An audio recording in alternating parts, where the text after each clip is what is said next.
quan s'acabarà la Sagrada Família de construir?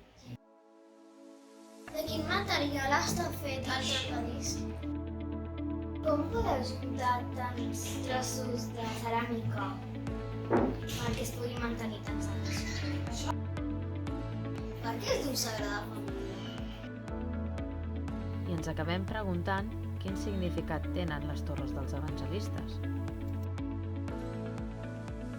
Construïm paraules per seguir construint la humanitat. La vida pot ser estressant, plena de sorolls i moviments constants. A l'escola, entre classes, exàmens i activitats extraescolars, tot sembla anar a 1000 per hora. El món que ens envolta és un huracà.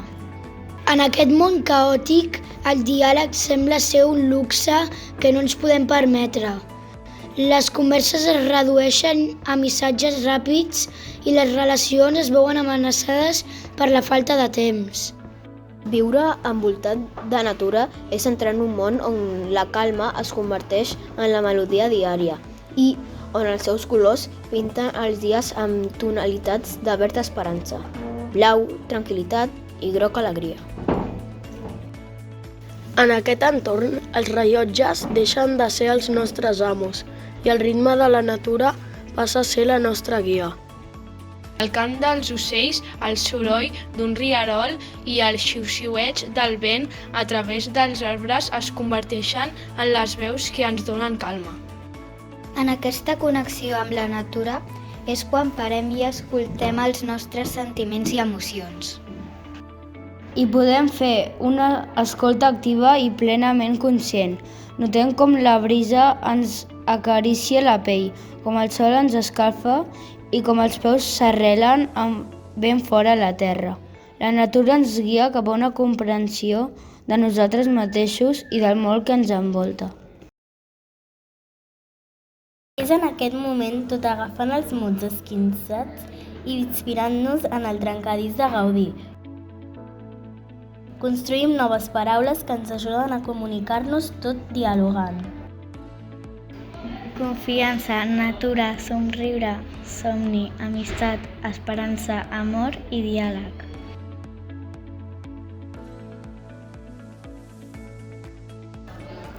I així és com ajuntem la nostra vivència i percepció de la natura i el silenci amb les paraules.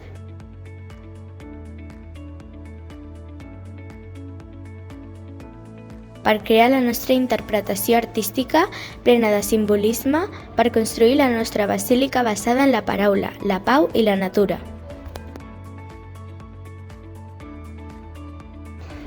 Aprendre és créixer, mirar cap endavant, però sense oblidar el que deixem endarrere. Cal recordar que malgrat les presses i la contaminació, el diàleg és l'essència de la humanitat.